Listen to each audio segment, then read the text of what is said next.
Welcome to this presentation on the measurement of personality.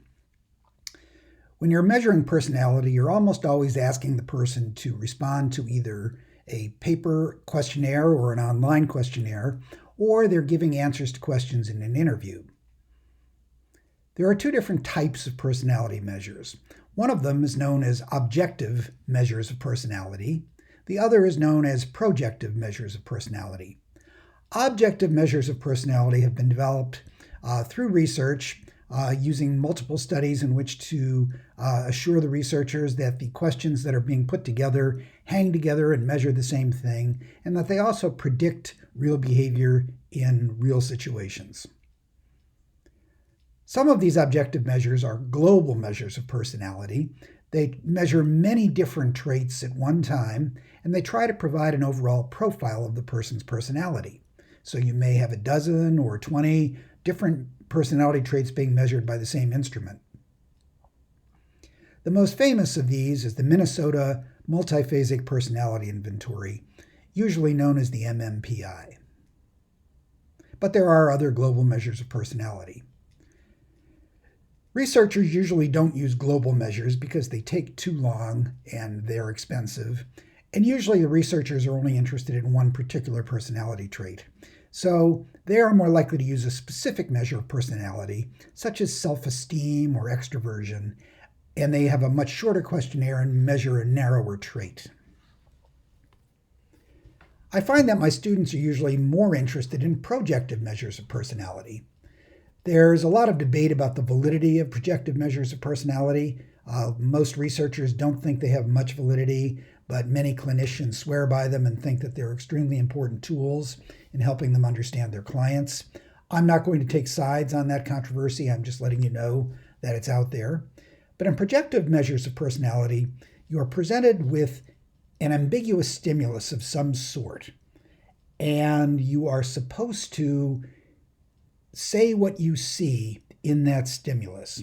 And they're called projective measures of personality because presumably what's happening is the person is projecting their own personality, their own needs, their own desires, their own concerns into this ambiguous stimulus. The most famous of these are the Rorschach test and the thematic gay perception test, usually referred to as the TAT test. Let me start with the Rorschach test. I'm sure that all of you have at least heard of the Rorschach test. Sometimes it's referred to as the inkblot test. The person is presented with an ambiguous stimulus that's symmetrical. So if you were to draw a line right down the middle of it, the two halves of it would fold over on top of each other. Some of them are just in shades of black and white and gray, like this one.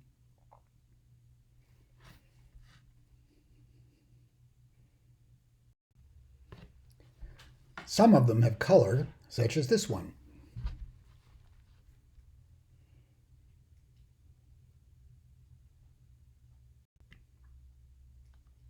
Some of them have a texture to them as well. If you look at this one, it looks like it's furry, almost like an animal pelt of some sort. But see, here I am projecting my personality into it. It takes a lot of training to be able to interpret a Rorschach test. The person scoring the test looks at a wide range of things. They look at whether the person is looking at the entire pattern in their responses or whether they're looking at little portions of it. They're looking at things like whether the color influences what the person has to say or if they just ignore the color. Some individuals kind of focus on the white space rather than on the figure that seems to be drawn on top of it. Anyway, all of those things are combined in a way that lead the tester to make a diagnosis about the individual's personality. They also pay attention to other things such as the type of vocabulary the person uses when they're giving their answers. So there's a lot of other information the tester is getting in a situation like this other than just what the person's response to the slide is.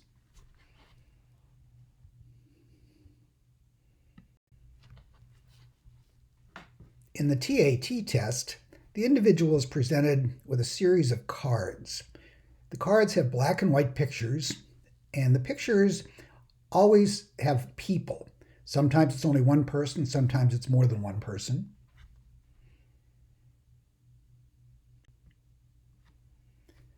And the task is to, in 4 minutes, tell a story about the picture.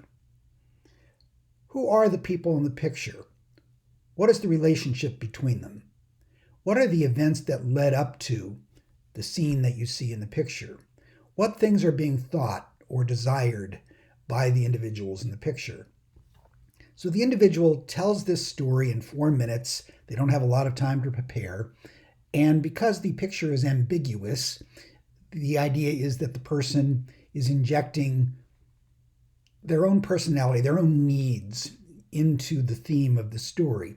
So, for example, a person high in the need for achievement might tell a story about the picture you're looking at right now, about this individual leaving this romantic relationship because they have to go off to medical school and they really want to be successful, and they know this may end the relationship, but achievement is so important to them that they're going to make this happen.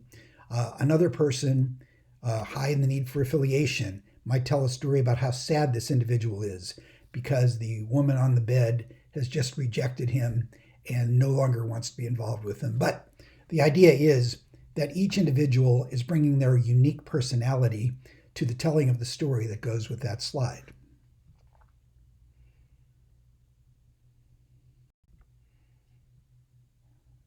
And here's another slide that I guess will speak for itself.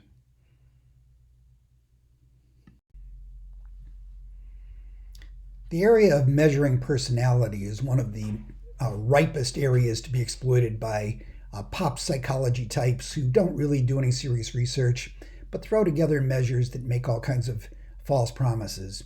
If you go to any sort of popular bookstore and look in the psychology section, you'll see a wide array of books that promise to reveal the secrets of your personality. Magazines, online and otherwise, frequently have personality tests that you can take to learn about yourself. Lots of times they ask you to do things like pick your favorite pattern of colors, and by that they're going to say something about your personality. There are other ways that personality gets diagnosed. Handwriting analysis is always a popular one, where you give a sample of your handwriting analysis, and then the person who's doing the interpretation of the test reads your personality through your handwriting. These things have virtually no validity, none whatsoever.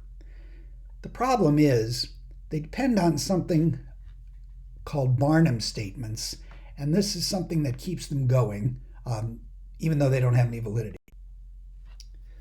For example, if I were going to interpret your personality from your handwriting, I might ask you to give me a sample of your handwriting, and after I studied it a bit, I would give you feedback like, you have a tendency to be critical of yourself. At times you are more extroverted and sociable, while at other times you are more wary and reserved. Or some of your aspirations tend to be unrealistic. Or you pride yourself on being an independent thinker and do not accept others' opinions without satisfactory proof. All of these are statements that are true of all of us at some point or other, and they're very ambiguous, and they're exactly the same kind of statements you see in horoscopes, for example. And people get that feedback, and it sounds very convincing to them.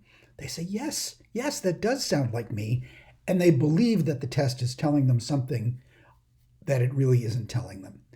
A very entertaining example of this in action can be seen by clicking on the slide that you're looking at right now, but you can also see a link on the web page for this module that will take you to the very same video, showing some individuals getting this kind of bogus Barnum statement feedback from a psychologist, and you can see how easily people are fooled by it.